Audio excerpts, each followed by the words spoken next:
नमस्कार। देश काल में आपका स्वागत है। मैं हूं मुकेश कुमार। दोस्तों, ईरान में धार्मिक नेता अयतुल्ला खुमैनी के जो अंतिम संस्कार की प्रक्रिया चल रही है, 5 दिन चलने वाली प्रक्रिया 4 तारीख से शुरू हुई है, 9 तारीख तक चलेगी। उसमें जिस तरह से ईरानियों का हुजूम उमड़ रहा है, उसने पश्चिमी दुनिया को भौंचक्का कर दिया है। ख़ास तौर पर अमेरिका को भौंचक्का कर दिया है, क्योंकि अमेरिका जिस तरह से ईरान के बारे में प्रचार करता रहा है, इज़राइल के दबाव में या इज़राइल के साथ मिलकर, और चूंकि इज़राइल और अमेरिका एक ख़ास तरह के नैरेटिव को बिल्ड कर रहे थे दुष्प्रचार करके, उसके साथ पश्चिम के अधिकांश देश भी शामिल हो गए थे। इसलिए उस प्रचार को एक अंतर्राष्ट्रीय स्तर पर अहमियत मिल गई थी कि ईरान के अंदर जो अयतुल्ला खामेनी या उसके बाद जो भी रिजीम आई है, वो अलोकप्रिय है और उसे हटाना चाहिए, क्योंकि वो ईरानियों का दमन करके सत्ता पर काबिज है।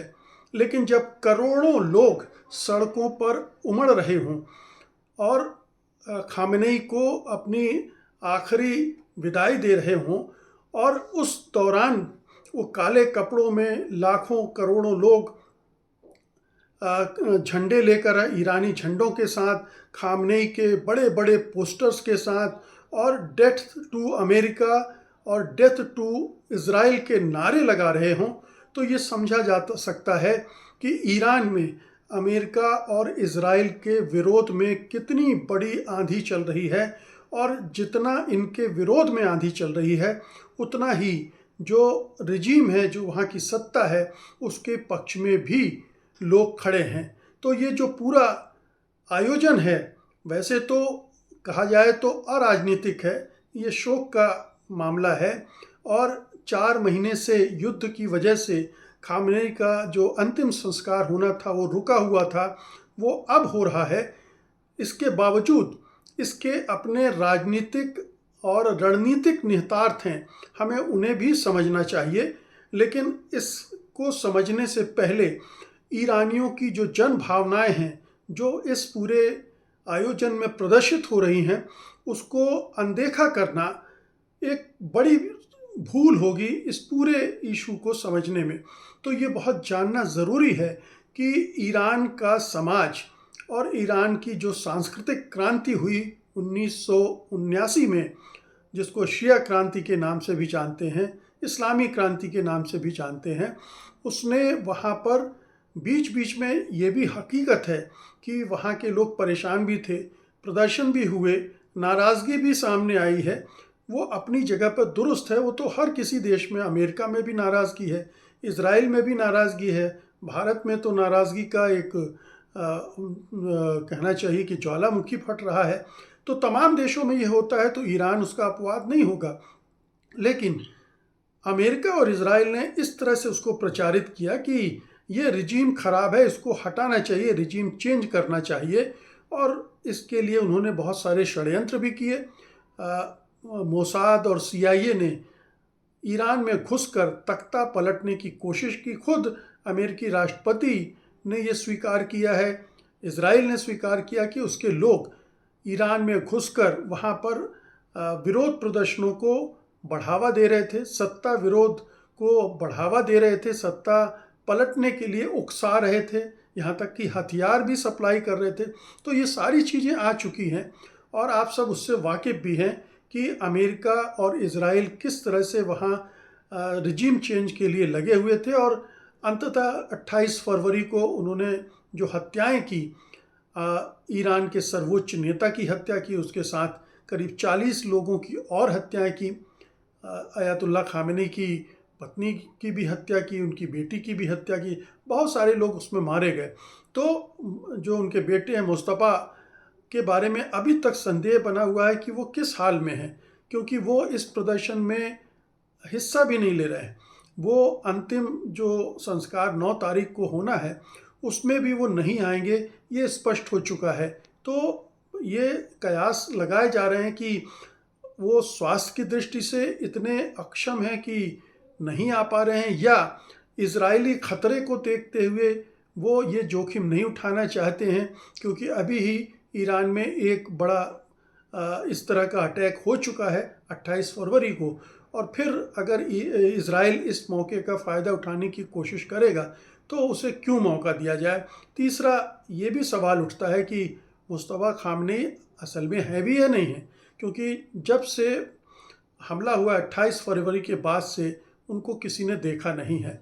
तो ये एक कहना चाहिए कि ईरानी रिजीम का जो वर्तमान सत्ता है उसका एक बड़ा शक्ति प्रदर्शन है। अमेरिका और इज़राइल को तो है ही, पूरी दुनिया को है, पूरी पश्चिमी जगत को ख़ास तौर पर है, जो इस फ्यूनरल में ख़ामनेई के शामिल भी नहीं हो रहा है। अधिकांश पश्चिमी देशों ने अपने प्रतिनिधिमंडल और नुमाइंदे नहीं भेजे हैं, जबकि दूसरे देशों से तकरीबन 100 देशों के प्रतिनिधि वहाँ पहुँचे हैं। उनमें सऊदी अरब और पाकिस्तान भी शामिल हैं, और भी दूसरे मुस्लिम ममालिक हैं। भारत से भी एक प्रतिनिधिमंडल गया है। हालांकि जाना तो चाहिए था प्रधानमंत्री मोदी को, लेकिन इज़राइल और अमेरिका के प्रति उनके अंदर इतना प्रेम उमड़ पड़ा है कि वो राष्ट्रीय हितों की बलि चढ़ाते हुए भी आगे बढ़ते रहे हैं, और उन्होंने ईरान जाने का मन नहीं बनाया। एक बहुत ही निचले दर्जे का प्रतिनिधिमंडल उन्होंने भेज दिया है।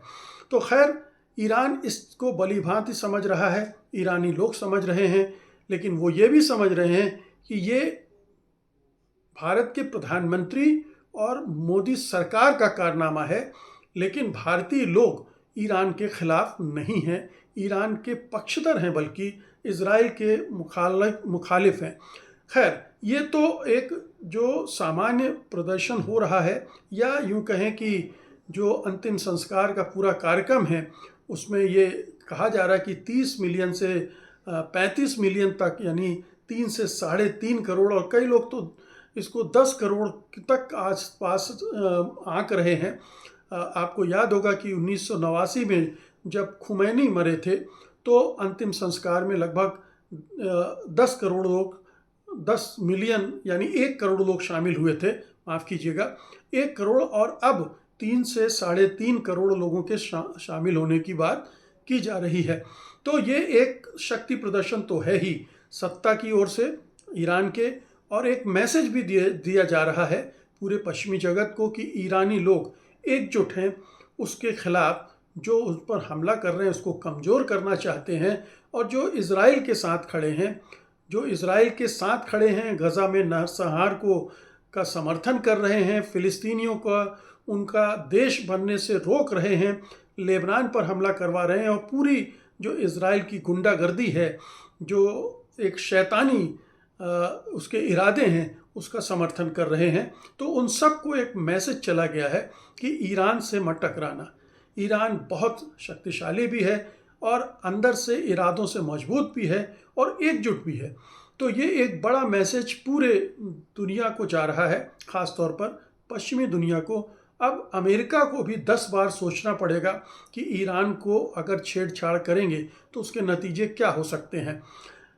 इज़राइल के बारे में ये संदेह था कि वो इस तरह के प्रदर्शनों पर हमला करके जो पीस डील की बातचीत चल रही है उसको पटरी से उतारने की कोशिश कर सकता है, और जो ईरान के बड़े नेता हैं, ख़ास तौर पर जो पीस टॉक्स में हिस्सा ले रहे हैं, उनको भी टारगेट कर सकता है। उनको पहले भी टारगेट करने की खबरें आई थी, जब जिनेवा में पहले दौर की बातचीत हुई थी, तब ये माना जा रहा था कि एक बड़ा षड्यंत्र उसने रचा था, जिसको बाद में ट्रंप ने उसे रोक दिया।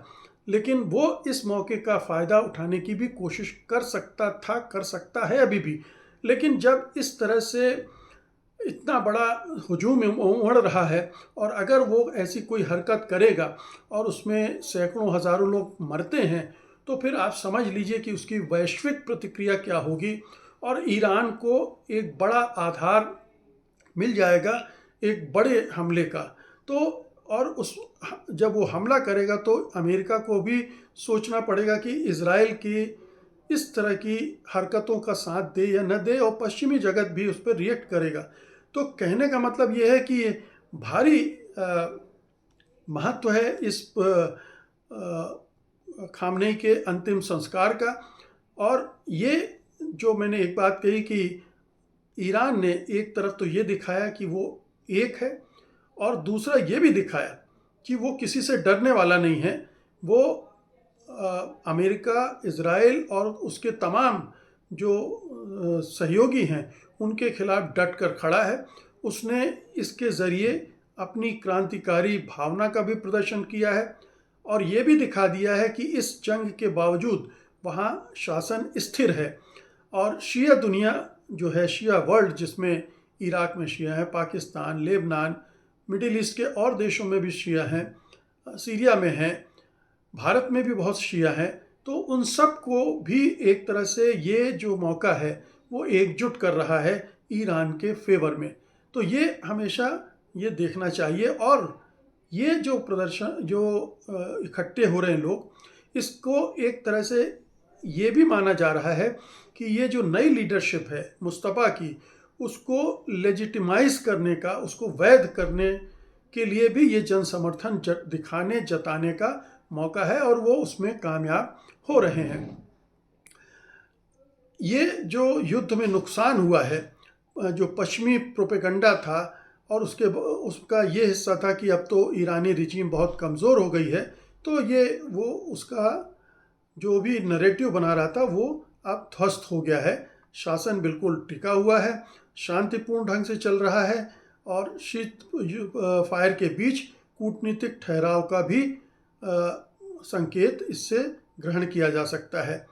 ये ज़रूर है कि पश्चिमी जगत का प्रतिनिधित्व उस तरह से नहीं हुआ है, लेकिन इस प्रदर्शन के बाद पश्चिमी जगत के अंदर भी अब कुछ ना कुछ मंथन चल रहा होगा कि अगर इज़राइल की रिजीम इतनी मजबूत है, माफ़ कीजिएगा, ईरान की रिजीम इतनी मजबूत है और वहाँ की जनता इस तरह से उसके साथ है, तो क्या ऐसे में इज़राइल और अमेरिका का साथ देना ठीक होगा? हालांकि उन्होंने इस जंग में साथ नहीं दिया है, लेकिन अंदर ही अंदर वहाँ बहुत सारे रिजीम हैं जो इज़राइल के साथ हैं, बेशक इस जंग में उनके साथ न उतरे हों।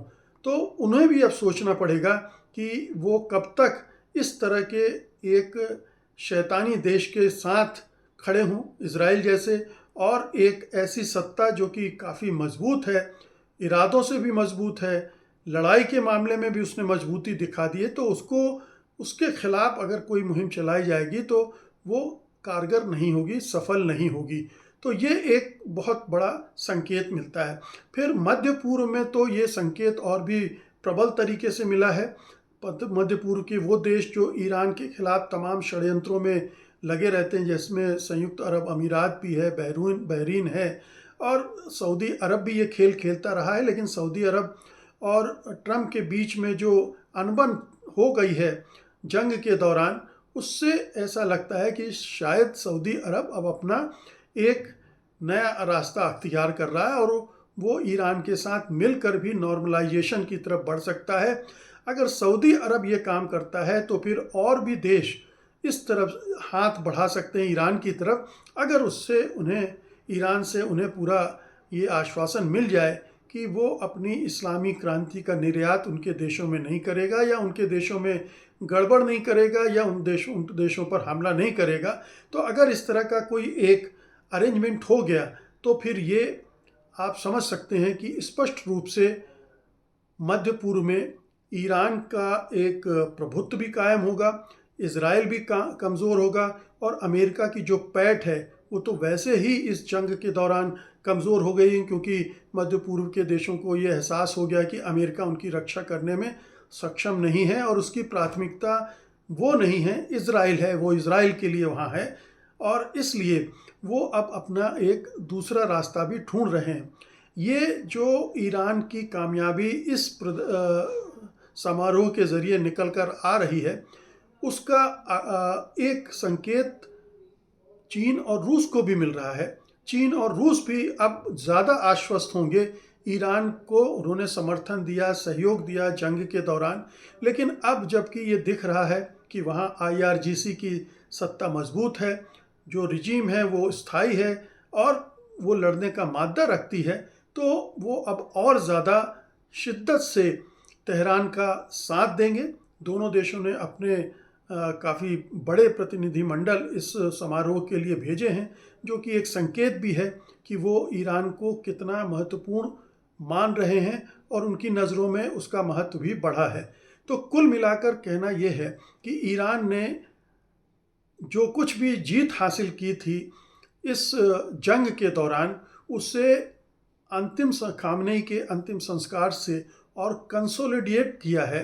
वहाँ के रिजीम ने अपने आप को और मजबूत किया है इस प्रदर्शन के ज़रिए, इस समारोह के ज़रिए, और जो दुनिया भर के देश वहाँ आ रहे हैं उनके साथ भी अपनी नेटवर्किंग भी मजबूत की है। ये भी ध्यान रखने की ज़रूरत है कि ऐसे मौके एक नेटवर्किंग को भी बढ़ावा देते हैं और एक तरह की टेस्टिंग को भी बढ़ावा देते हैं, या टेस्टिंग भी कर सकते हैं कि देखें तो इस मौके पर कितने लोग हमारे साथ खड़े हैं।